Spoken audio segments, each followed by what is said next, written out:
ended up enrolling in graduate school in Austria, and I lived in Austria 6 years. By the time I got to Switzerland, I'm heading into my mid to late 20s. That time, all my peers were getting married at 20, 21, and here I am at 25, 26, gallivanting around. And what that did is I met a man who had a family very similar to mine before all the tragedy. I married him. And we had 3 children, but he was from another country that knew tons of war. What I didn't anticipate is how war leaves its mark and how you go through everyday life. I didn't have the tools to deal with that. I do now, but I didn't then. Yeah. Whether you're looking for inspiration, guidance, or simply a moment of reflection, you're in the right place. This is Wisdom Stripes.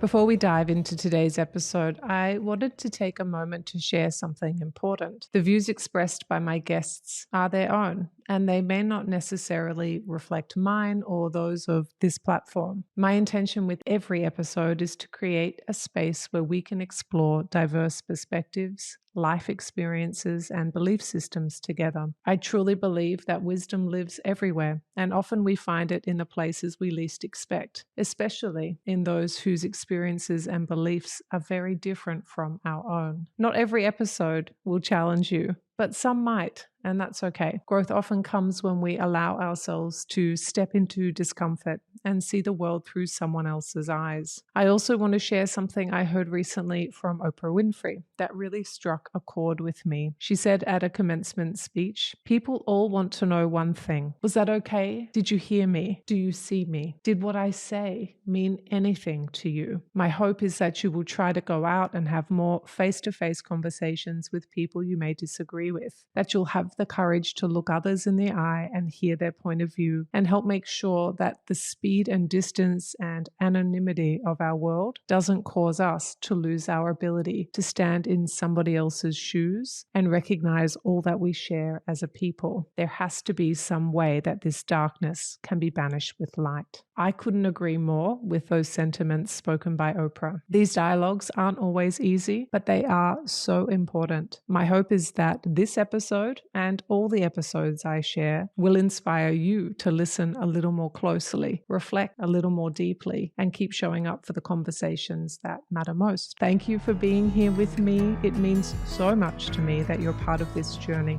Let's get started. Welcome to the Wisdom Stripes podcast, where we explore the profound journeys of individuals who've emerged from life's challenges with hard-earned wisdom and resilience. I'm your host, Meg Tuohey, and I'm thrilled to share that this podcast is brought to you by the transformative program, The Wisdom Lab. If you're feeling stuck in painful patterns, desperately seeking a breakthrough, and yearning for the tools to shatter emotional barriers and reclaim your power, the Wisdom Lab is your answer. In just 4 hours, you'll discover how to tap into your inner wisdom, turn confusion into clarity, and unlock the profound personal growth you've been craving. No more band-aid solutions or surface-level advice. This is about deep, lasting transformation from the inside out. Ready to embark on this life-changing journey? Head to the show notes for an exclusive link to learn more. Let's unleash your wisdom together. Hello and welcome to Wisdom Stripes. My name is Meg Tuohey, and today's episode is all about transformation, healing, and finding the authentic voice that empowers you to lead your life with purpose. Our guest today is Valarie Budayr, a sound healer, breathwork facilitator, human design specialist, and holistic coach, and a deep commitment to helping others uncover their inner wisdom and healing potential.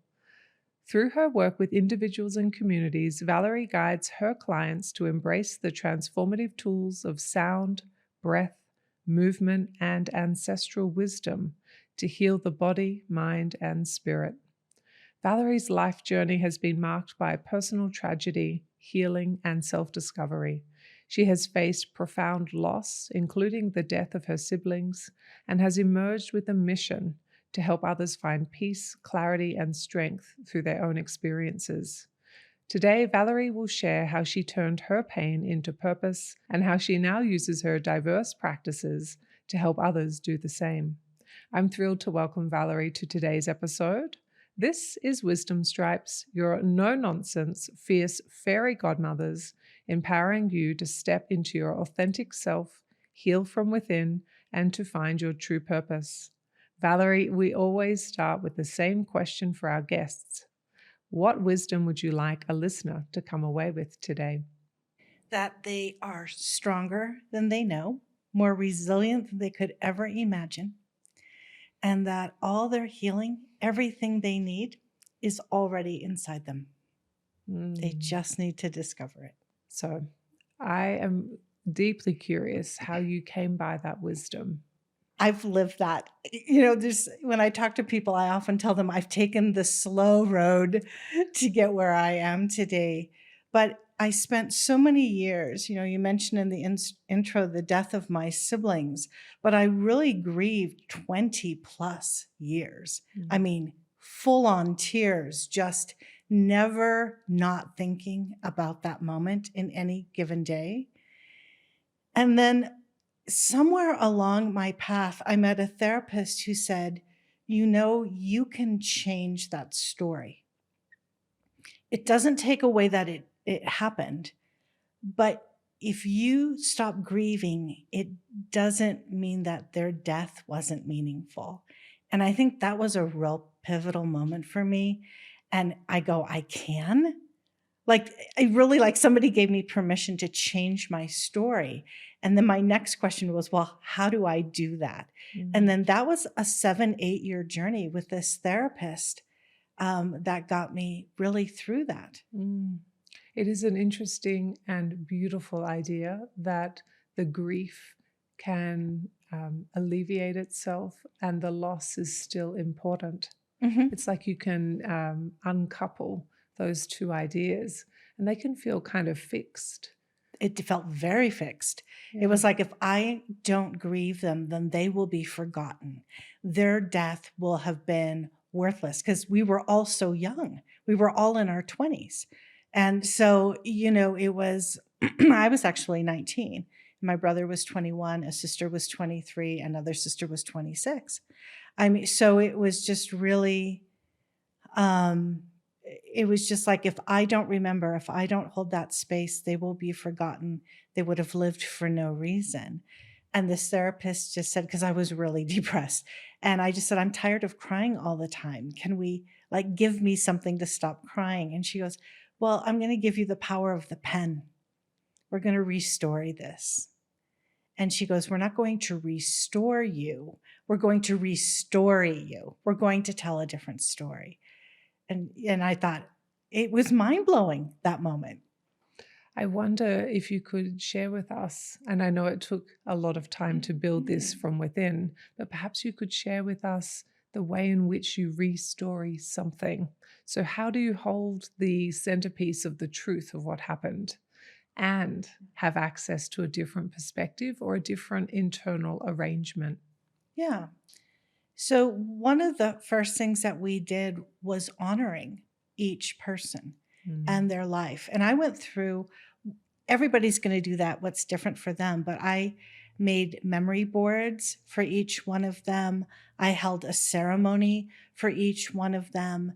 Then on their birthdays, I would light a candle, and my family loves cinnamon rolls. So on their birthdays, I would bake cinnamon rolls and have a cinnamon roll and a cup of coffee and a photo of them and light a candle. Holidays were always particularly difficult for me. So making a sibling cake, I love cake. So making a sibling cake, and then my children and I would eat it in their honor. And then as time went on, I could take away those ceremonies because we had honored them, and it took several years. And so that was one thing, really giving them that space of where they had lived in this life and honoring those moments. When they died, was it a shock, or did you know it was coming? Oh, horrific shock. It was between Christmas and New Year's, and they went up skiing, and I was supposed to be with them that day, but my friend came in from Boston and I wanted to see her. So I stayed home. And on the way home, they hit a patch of ice and went off a 1,000-foot ravine, and nobody survived. Yeah. And then my friend and I were watching the news as we were making pizza and talking, and they were saying, this is an emergency. If you know this license plate number, and they were showing it on the screen, we need you to contact the sheriff's office. Well, my father had this tick in his head. There were 6 of us kids that we had to remember our license plate numbers. And I was sitting there in shock because it was our license plate number.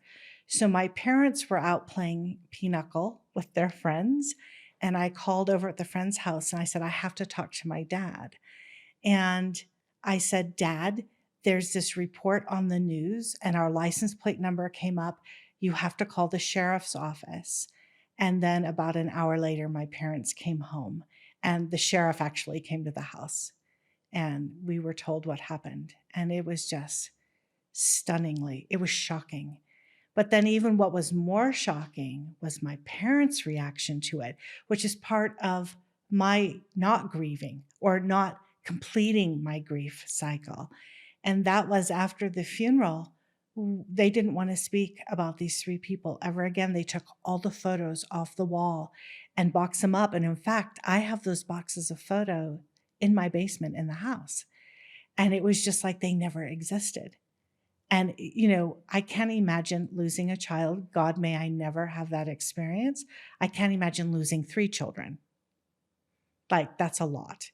And that's how they dealt with it. They were, I don't want to say they were stoic Swedes. They were immigrants to this country because they actually laughed a lot and were very jovial, creative people, both of my parents. But in that moment, I think our very Gotland Swedish perspective is you don't bother people with your emotions. And they really took that hard line of that. And it kept the rest of us from having a grief cycle. They didn't have a grief cycle. Yeah. How did they continue on? Drinking. My mother drank profusely. My father enabled that. They kept themselves hyper busy. Looking back now, they would never sit down. Like, they retired and my dad started a soup kitchen to help unemployed workers and their families have at least 1 meal a day. Well, this consumed their life and it did great for the community. So it's still running today. But, so that's an amazing thing they did. But I think it was really to not feel space so they didn't have to feel that pain. I wonder, the day you lost your 3 siblings and perhaps after the funeral, did you also feel like you lost your parents? That was actually starting before I did. My mother became very disassociated. And my dad, though, was always there. Now I understand he was the textbook enabler. So any of us that needed support and enabling, he was right there for us. He was a wonderful man, but so I never felt like I lost him until after my mom's death. And then he went on and made other choices in life and kind of left his old life behind.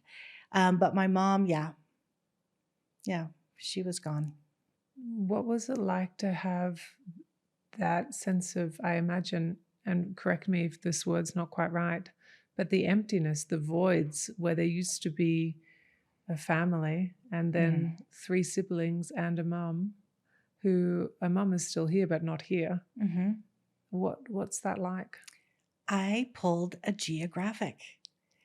I ended up enrolling in graduate school in Austria, and I lived in Austria 6 years, and I lived in Switzerland almost 3 years, and I did all of my graduate work in Austria.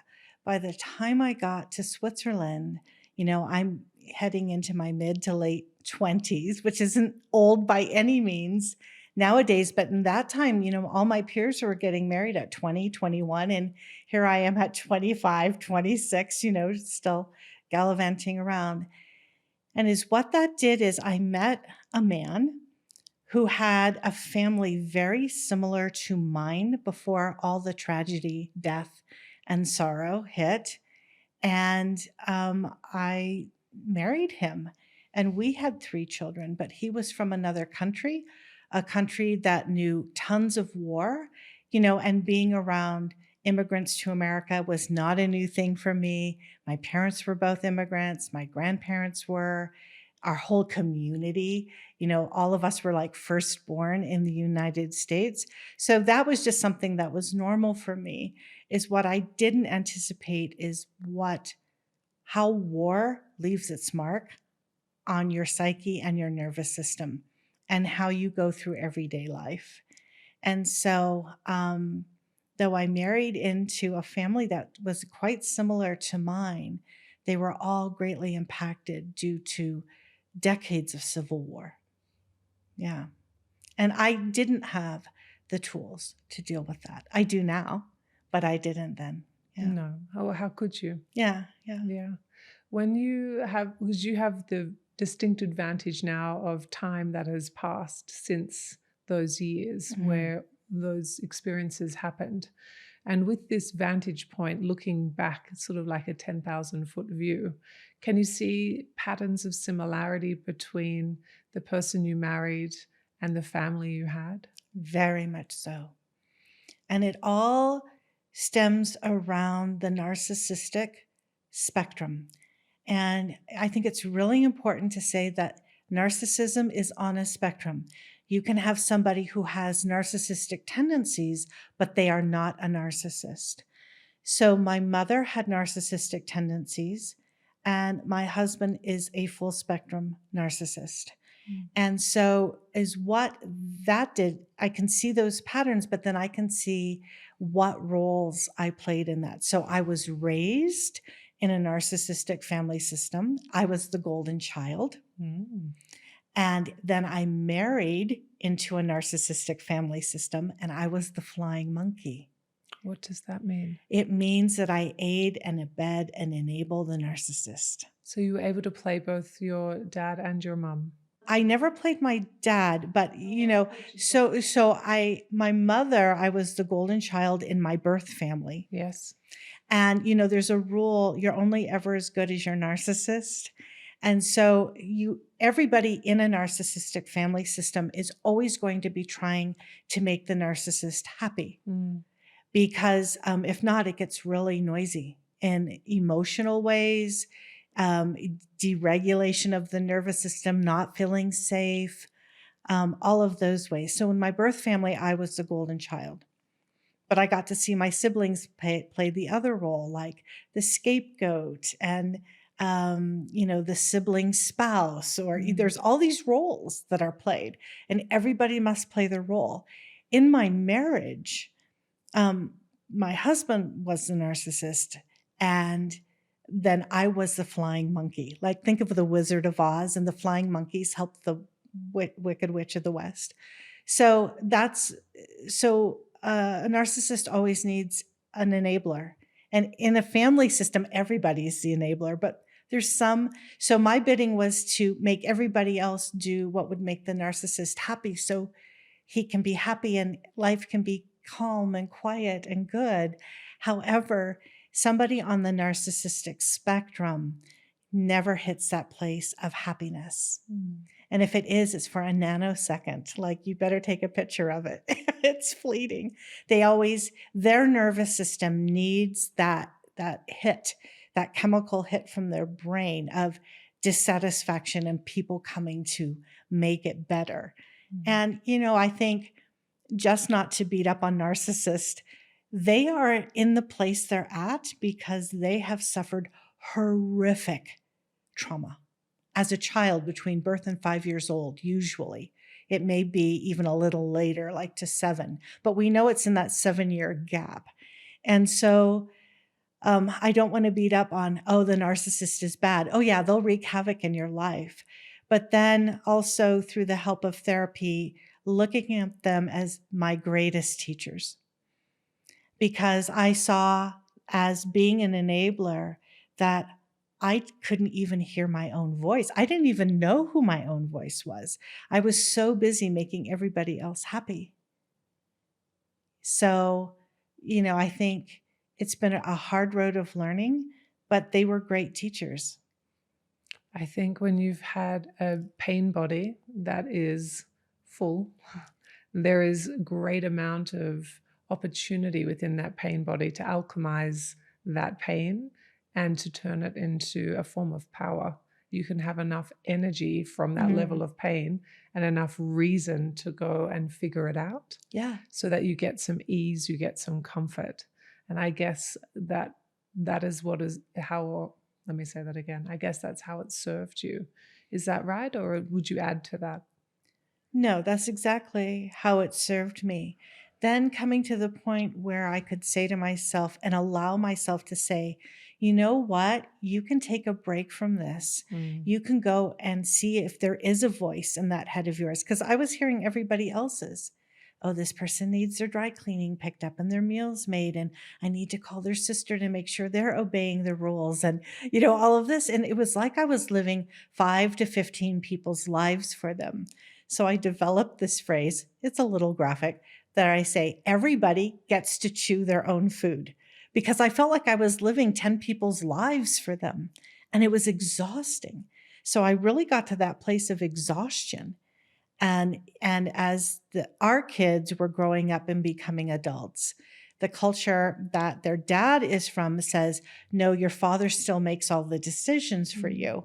And the culture I came from was saying, you're an adult. You're going to make mistakes, but you need to make your own decisions. And I'm happy to be a sounding board for you, but you need to make your own decisions. So then the pressure was coming from the other side of the family. Well, you need to control your kids. You need to tell them this. I'm going, my child is 25. My child is 30. My child is, however they are, they're all adults. They know what they need for their life. And I'm there to hold space for them and support them. These are as foreign concepts as you can ever imagine. But in that, I just said, I don't want to do that anymore. I need to go see if I can hear my own voice. What is she saying? And I'm tired of living everybody else's lives while in the same breath, I'm not living my own. And on a second breath, I did a lot in my life, even being an enabler, even being in narcissistic family systems. I got a double whammy. But there came a point where I just couldn't hear my own voice. And I said, it's time to go find her. And I did. Yeah. One of the phrases you used is, I can't chew your food. And I haven't quite said it right. You have to chew your own food. Those 10 people, those 15 people.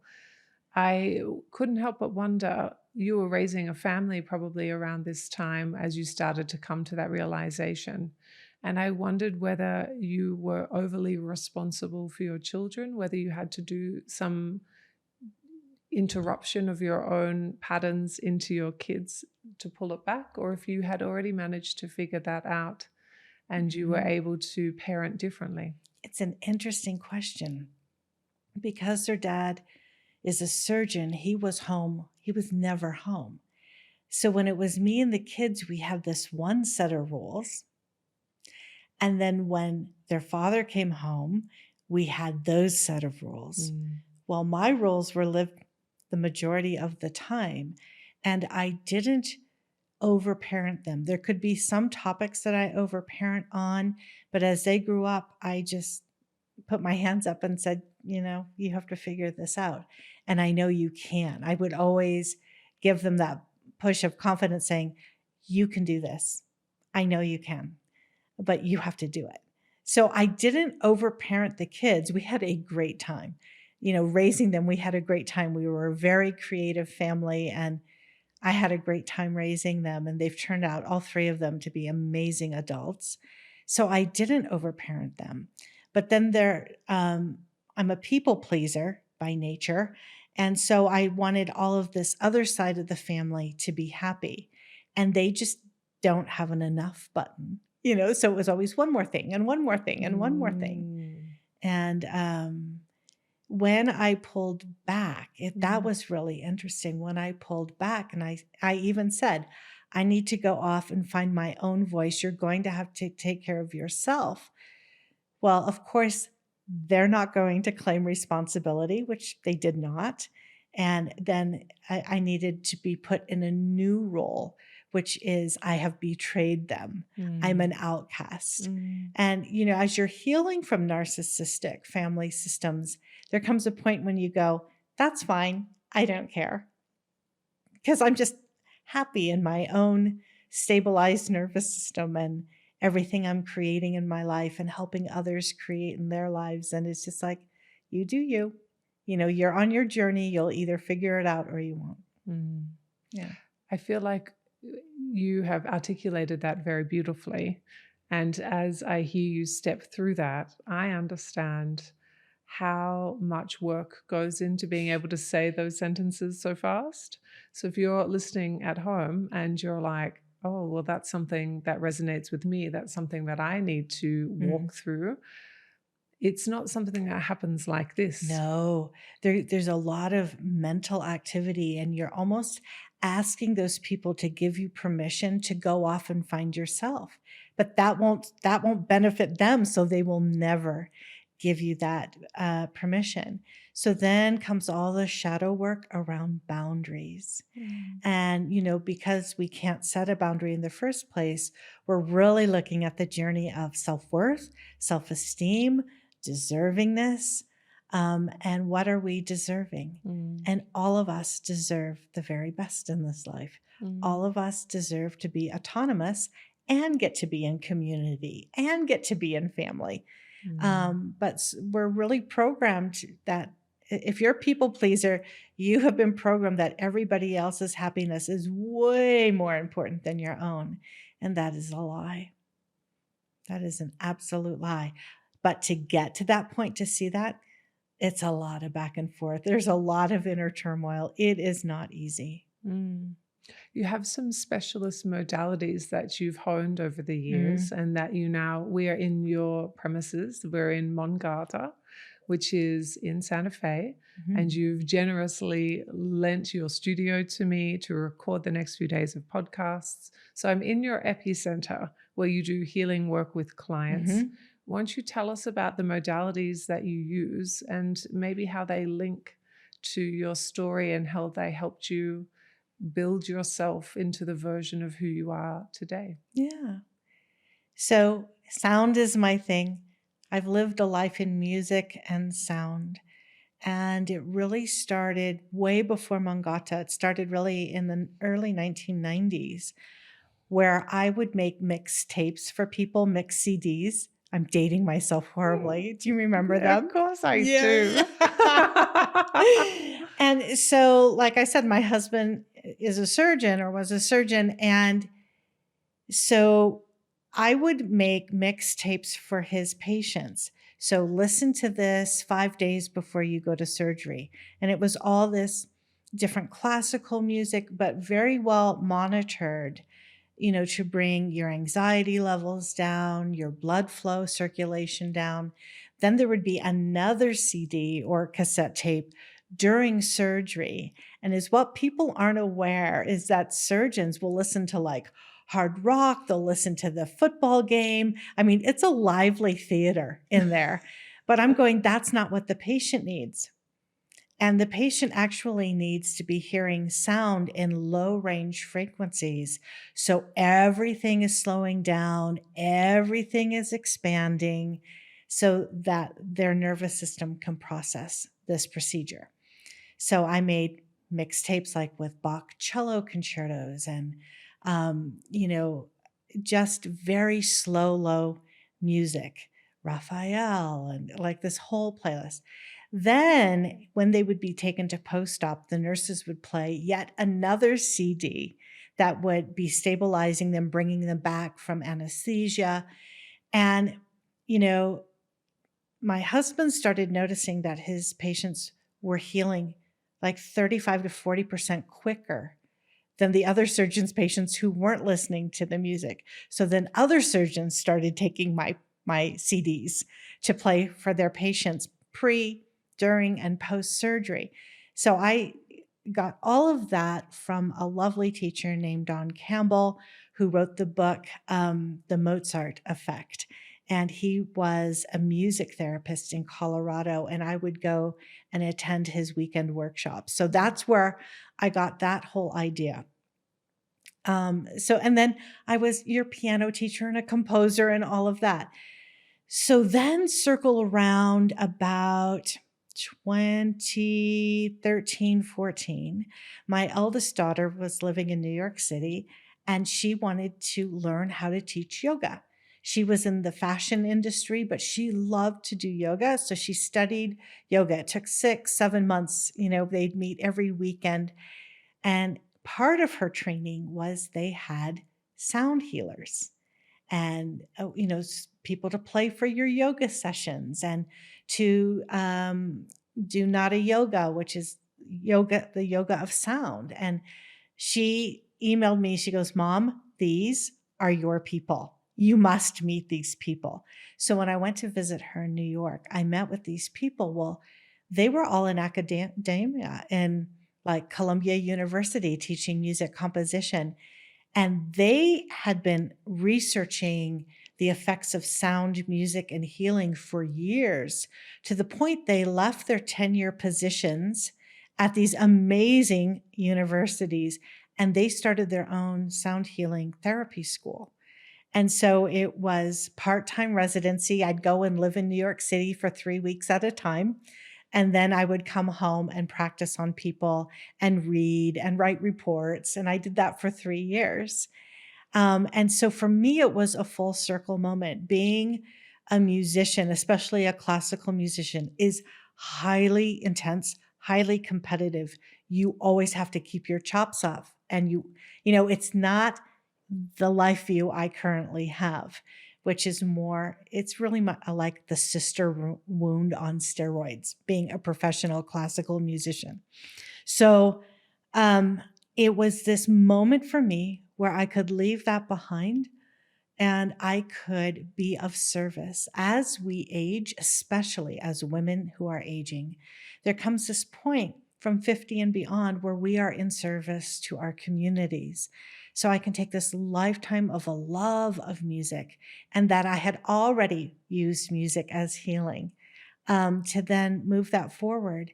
And so I opened Mongata about 18 months, 2 years after COVID, realizing that the entire planet had gone through something major together. We were all traumatized. And it's this myth that we heal alone. Let me just stay on my living room sofa and I won't feel depressed one day. I won't bother anybody. I'll heal by myself. But actually, we don't.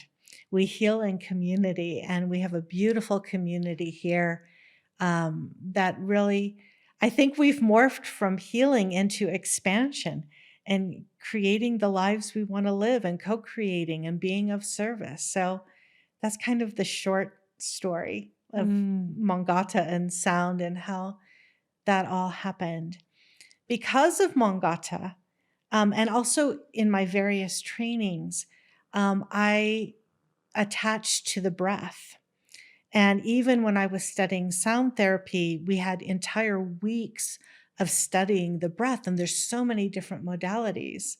So I primarily practice pause breath work, which I stagger the various breathing patterns. So your nervous system is having a full experience. It's not one breathing pattern activating and sends you in to be a puddle by the end. So, I guide everybody in very gently, and then I'll bring in some activating patterns and I'll back off them. I'm saying, how's your body feeling? What's coming up for you? So it's not just an entertainment. It's like having this body awareness of what's happening for you. And I'll usually do 3 rounds of activated breathing, and then we'll back it off. And then in the end, they have this amazing integration, and they'll feel like they're floating, they're flying. And behind that, because we're changing the chemistry of your blood, the oxygen's flooding back in, and you'll have this big wave of emotionality. For some people, that might just stay at floating. For others, they're crying and they don't know why. Others break out hysterically laughing, but just allowing yourself to be emotional, I think is good. Then about 5 or 6 years ago, one of my friends was training to be a human design reader. And she goes, can I read for you? I'm going, what's human design? And when she told me what it was and I went through my first reading, I thought, oh my gosh, this is amazing. This is an amazing diagnostic tool for all my clients at Mongata. But then it's become so much more than that, because I was always looking, there's a part in your chart where you can see how you're designed for this life. And then there's the left-hand side of the chart, which is all your subconscious and what is running your operating system. So for me, that's the most interesting part, because that's where your blocks are going to be. That's where the expansion, the healing, the transformation needs to happen.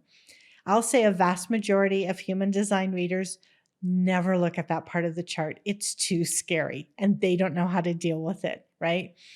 So for me, the left-hand side, and you can see where ancestral things are coming up. It's just an amazing tool.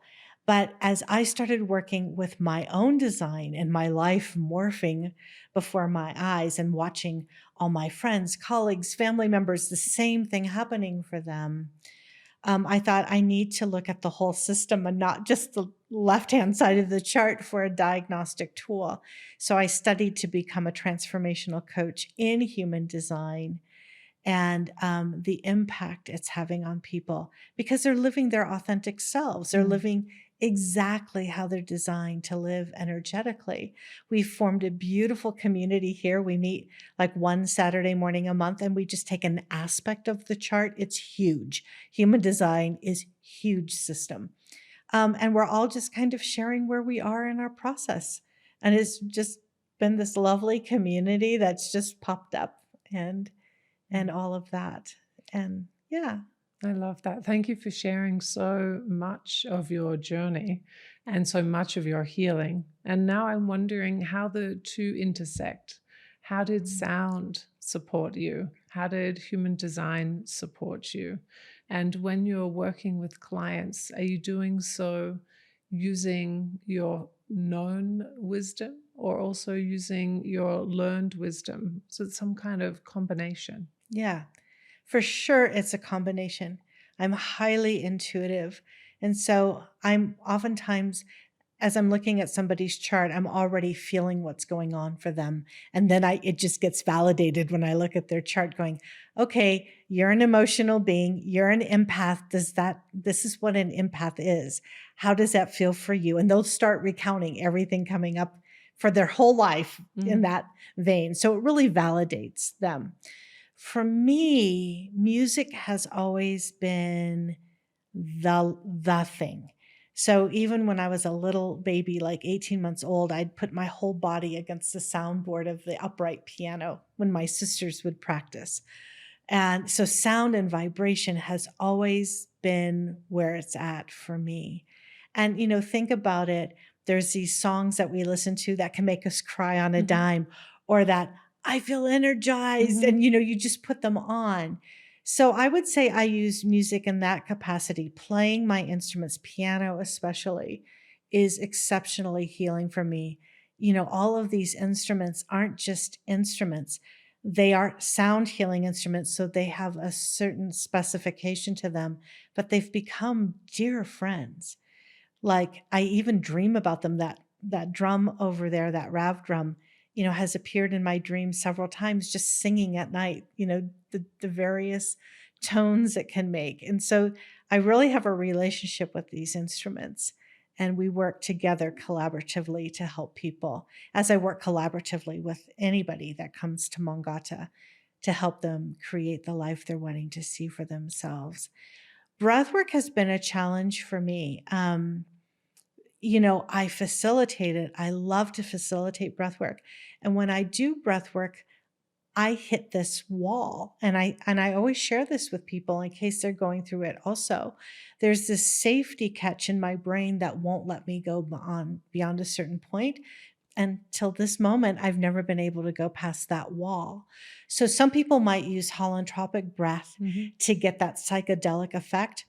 My brain will not let me go past the wall. I can do holotropic breath for 2 hours, and I will always just be at this one level.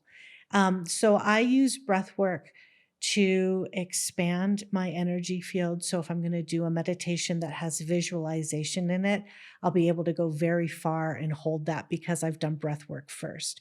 So I use breath work really as an expansive visualization tool.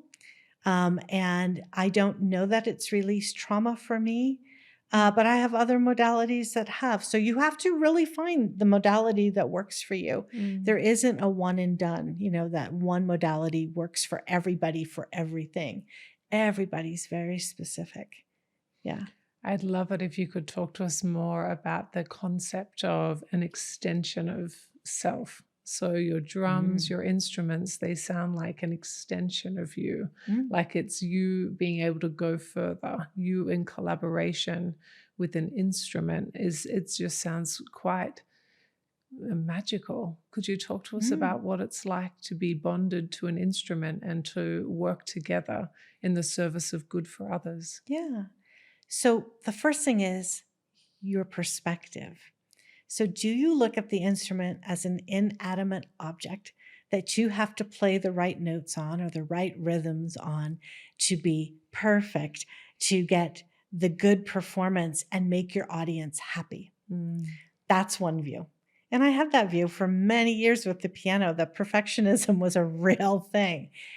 But then when you come into sound healing, and believe me, even in my perfectionist state as being a pianist, I have deep relationships with my pianos, because I spend hours with them, right? Life. When you think I started playing piano at 4, I spent a whole lifetime with that piano that I grew up with. Of course, that's a friend. So the other way to view it is to show an instrument absolute respect, that you are collaborators, that you are co-creating, that, one way of saying is that instead of it being an inanimate object, it's an animate object. It's living. It has its own essence, its own spirit. Now, if you want to translate that to being like the essence of a human being with lungs and brains okay, no, but they all came from living things. So for example, my singing crystal bowls are made from sand and silicon. You can't get much older than sand. These are billion-year-old particles of stone. It's as more ancient as you can get. They've seen the whole life of the planet, which is living in my bowls. If you look at my drum, the frame is made from a tree. And oftentimes that ring has lived hundreds of years through many cycles and seasons. And my drum head, if it's not synthetic, was made from a living animal who gave its life. One, the meat was probably for food, but its skin was to allow me to be able to speak with others through playing the drum. That's a whole different perspective than being an inanimate object. And so honoring the life that it's lived. My steel chimes at one time were steel and iron ore. My rain stick has wood in it, so it's a living tree. It has grain, so it has seeds that can feed us. And then rain, it makes the sound of rain, which nourishes us. So with each one of these instruments is an intimate connection of life, from the planet, this earth. And so, you'll watch, if I pick up a drum, I'll always rub the drum head. If I come to my gong, which is an alchemy of 7 different metals, I'll always put my hand on the gong rim, and we call it shaking hands. And then I activate the gong. So all those particles and those metals start firing. So those overtones start going. So I have a whole system that I approach when I do a gong or any of my instruments. These are active relationships that I work with every day. Yeah. They sound like your friends. They're my best friends. I wonder, when you met them individually, if you recognized them straight away or if it took time to build a bond. It always takes time to build a bond. And we have a beautiful sacred sound library here at Mongata, and as sound practitioners are moving on and transitioning from this life, we have been so fortunate to inherit their instruments. So their essence is in the instrument. And so really spending time with them to understand the relationship that came before, and then start to develop my own relationship with the newer instruments. It takes a while. where are the sweet spots of playing? Where do the best sounds come from? What instruments work well together? That's always fun when you realize that there's a connection between two different instruments that are so radically different, but they sound beautiful together. So sometimes I just sit in here and just pull out all these instruments and say, well, this one might work well with that one. So that's kind of a mental activity. But then there comes this moment where the brain unhooks, and that's from the essence of the instruments themselves. They're designed to make your brain unhook, and that goes for the player as well. And then you just live in the essence they're co-creating together. Now, that's just me and the instruments, but then you get bodies in this room. All of our energy fields start entangling, and the instruments are communicating with everybody in the room. Their fields, energetic fields, are communicating with each other, and then we co-create this field together. And so that's why community is so important. So somebody who has lower back pain today may be in this place where they're healing, but the guy over there that his back is just killing them will actually have relief from that by the person who's already walked the journey, whose energy field they're intermingling with. And that's just in this room, and we can kind of control that. But in life, you're in the grocery store, our energy fields are interacting with everybody in that grocery store. So when you're walking around and you're feeling sad and you're going, nothing sad happened. Why am I feeling sad? Oh, well, you're probably picking up on somebody else's energy field and what happened for them today. Let's step nicely into this next segment around, I am imagining this room full of people, and I wonder what happens when you have an energy field that is out of sync with other people's energy. I wonder, as a leader or a holder of the space, what kinds of things you might do. So what happens is it's called entrainment. The instruments are designed to entrain everybody. So our mind unhooks in 1 minute and 7 seconds. We come down into our body. The heart expands. So somebody who is disassociating, whose nervous system is deregulating, all of a sudden starts to feel this sense of peace that they have not felt in a long time. They start to relax. They start to feel safe. All of us are in training together, and we get to hear these stories. We always, at the end of a sound bath, we have a sharing circle. Part of the reason we do that is to allow people time to come back, because your brain's been offline about 90 minutes, and I'm not going to put you in a car in that state. The other thing is that it's really important to share our experiences, because you might be sitting there going, I heard angels singing, I am losing my freaking mind, until you hear the person next to you said, my grandma came to visit. There were hummingbirds around her. Yeah, I heard those angels too.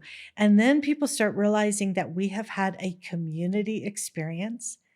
We have really hard situations that come into this room.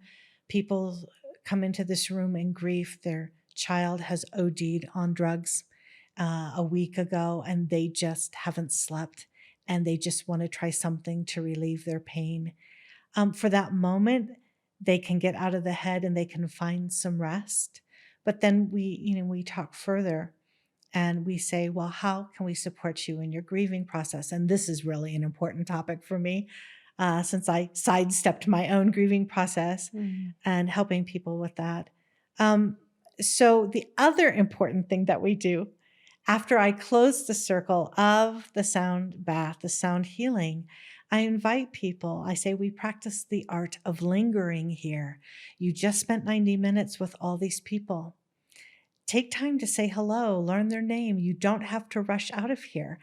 And we, in the beginning, would think, oh, people won't take us up on that. Oh gosh, they really do. Like, we close an hour, hour and a half after sound bath. People really are taking that time for connection. And so amazing things happen in this room, whether as a group or individually. A lot of amazing things happen here. Let's pick up that thread of the art of lingering. That is something that is somewhat of a lost art, I think. And I wonder whether there's some level of permission and naming of what is possible and allowed and encouraged that allows people to practice that experience. Yeah. Mm. So, we're so conditioned now. We have to hurry up. We have to get things done. We have to be the best. We have to earn the most. We have to produce the most. We have to keep going, going, going, going. And if you sit down, idle hands make waste. There's that old saying, my mother used to say that, but it still is in the psychology of our modern day world. But when you come into a place like Mongata, and we call it a healing center for a reason. There's nobody that walks into this space that isn't healing somewhere, somehow. And if you aren't, I love that for you, but can you hold space for others who are? We have a responsibility to each other. We do. So practicing the art of lingering, it's almost like that exhale. The inhale to that would be the art of contemplation. Taking that little pause a few times a day, can be a minute, could be 30 seconds to just say, how am I feeling? What's going on for me? Is this the way I want it to go? Do I need to do something different? What do I need to do to take care of myself? So contemplation and lingering are sisters. Contemplation and lingering are sisters.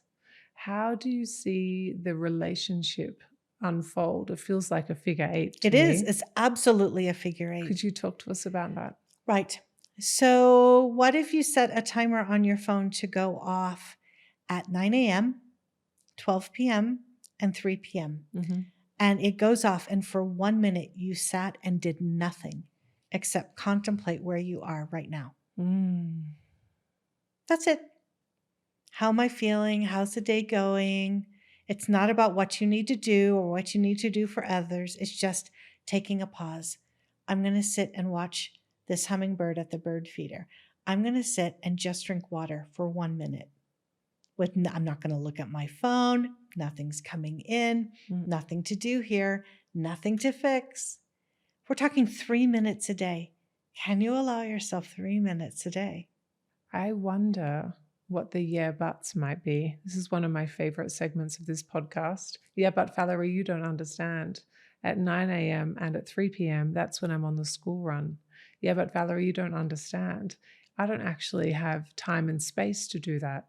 Yeah, but Valarie, I've done that thing where I've put the timers in my phone and I tend to pick them up and ignore them.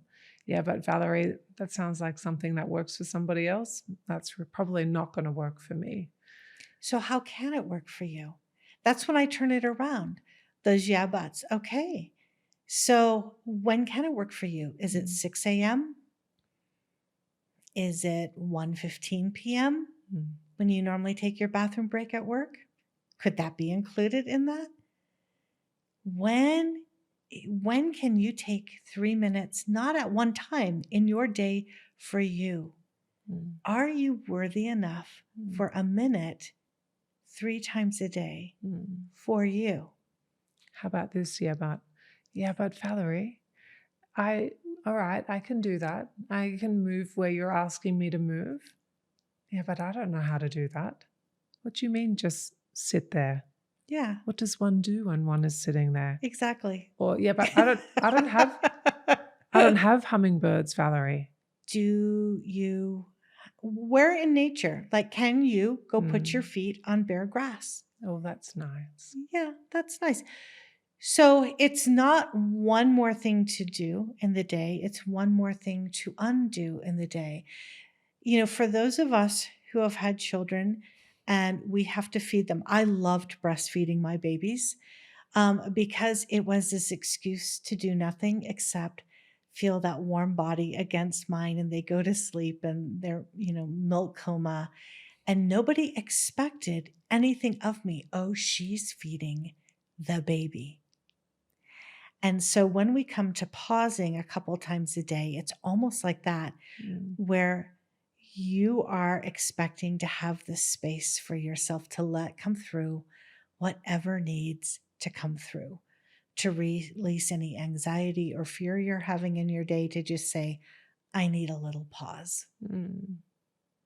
And it's no more than that. The world may expect you to do a lot of things, but if we start using this language, I'll be right with you, I need a little pause. And you get to decide, I'm saying 1 minute, but maybe it's a 15-minute nap.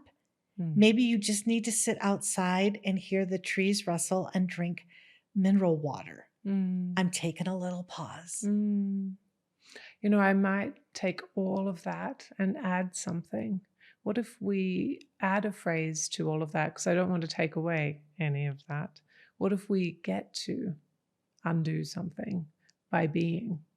Because this is a being-based conversation. Absolutely. And that is a very different tone or sound or frequency to a doing-based conversation. Exactly. So perhaps there's a muscle of being that we're starting to artificially pull apart from the human experience. And the muscle of doing is very well cultivated. But perhaps we might also start to say, hang on a second, what if we were to build the muscle of being? Exactly. And you get to practice being. And another way, exactly, that's exactly it. Mm. So another way to say that, this doing segment that we're talking about is our mind.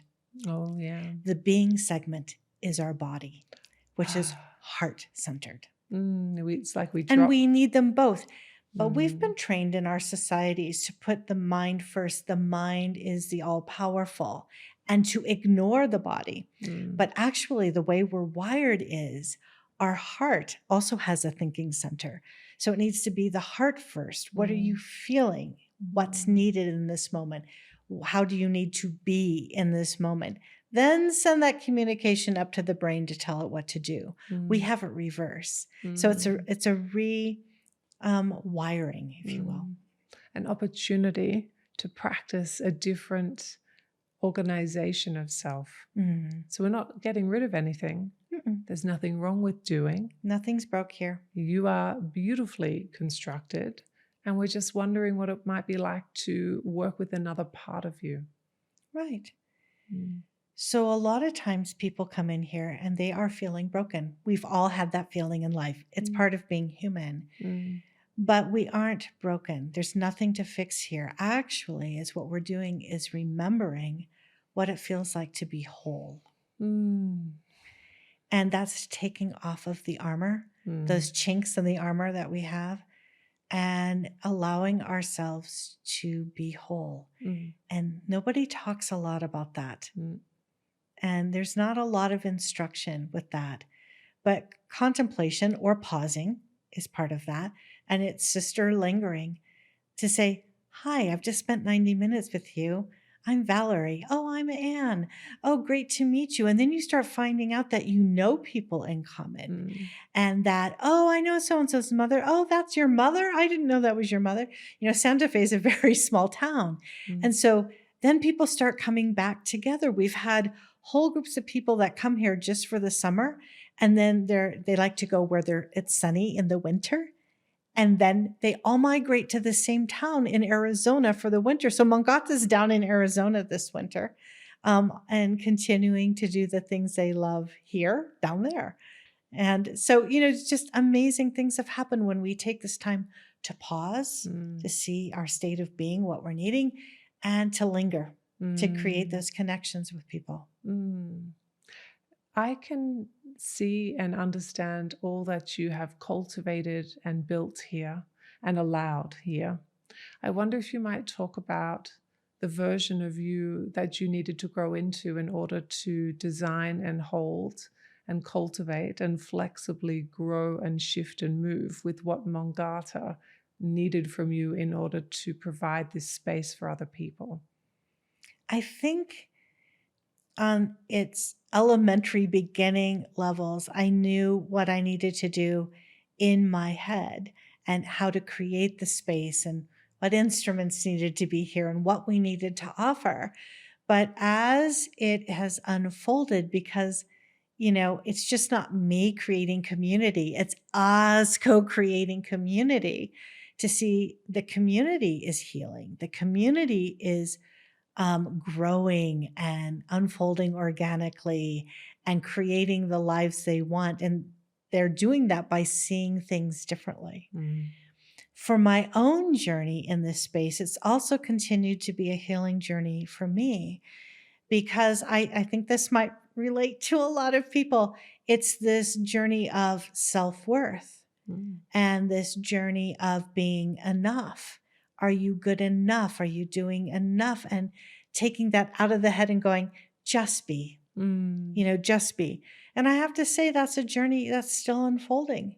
You know, some days are great and other days, we're just beating up on ourselves. So, and that comes from that journey I've taken of being a people pleaser, an enabler, to embodying and supporting myself in my own voice and my own growth. So I continue to take the healing journey right along with everybody in this community. And I think that's really an important part that people need to hear, that I'm not there. There's no there.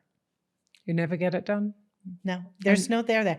And I'm constantly shifting who I am and what I'm curious about and growing into and leaning into. And the community is doing the same thing. I totally understand. We've reached, I think, the moment in the podcast where I usually paint a scene, and I'm going to paint a different scene because I'm really inspired by being in your Mongata healing space. But I'm thinking that all of us know you now, and we have this sense of wonderment of being able to share this time with you. And so instead of making a series of chairs on a beautiful patio at twilight with the fireflies, which is often the scene I paint, I think, dear listeners, today we might roll out our mats and we might have our eye masks and a pillow and a blanket, and we might all come sit for a minute with you, Valarie, or for a little while with you. And we might relax into the healing space and community that Mongata is. And I wonder, as we're settled in now and we're listening to your voice and we're deeply relaxed and at peace with ourselves, I wonder what last piece of wisdom or advice you might have for us. So settling in to your body, into this state of being, know that you are whole and that everything you need to discover that exists inside of you. And I always wish everybody go forth and be marvelous. Marvelous is a wonderful word, isn't it? It's a great word. It just rolls right off. Yeah. Marvelous. I dare you. Go ahead. Go be marvelous. Yeah. I love that very much.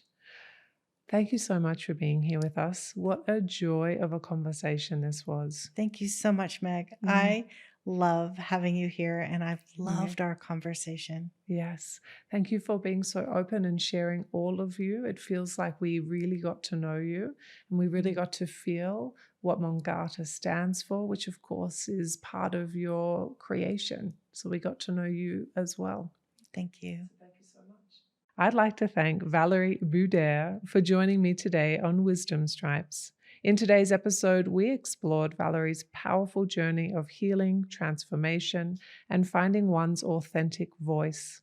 If you enjoyed this episode, make sure you're subscribed so you never miss an update.